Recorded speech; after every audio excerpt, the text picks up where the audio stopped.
सखी मिलल भातार हमर बावाना कहियो चूल्ही में लगावे ना लावाना।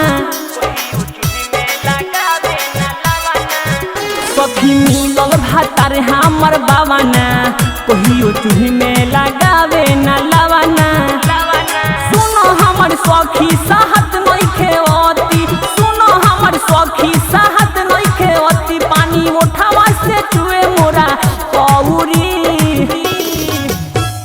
मरले बिया मोती देख टुअरी जवानी में लागता भुअरी।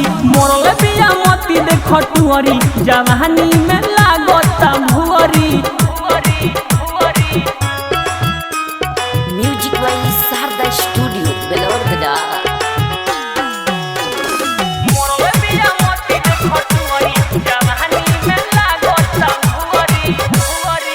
कबले सही कैसे बहे नदिया से हमारा दही भई रसे कसे जो बने दुखवा के करा से हम कहीं। दुखवा के करा से हम कहीं कबले सही कैसे रही बहे नदिया से हमारा दही भई रसे कसे जो बने दुखवा के करा से हम कहीं।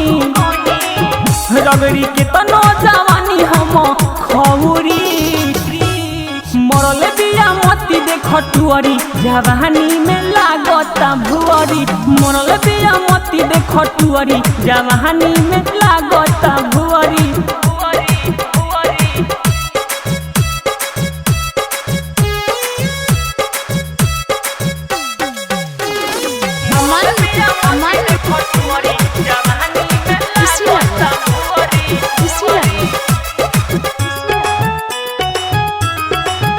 देह गईल हमर सुख ढीला होता वे चलिया के हूँ नहीं मिले सुनो ये उपेंद्र कबो से जिया के हमारा सुख।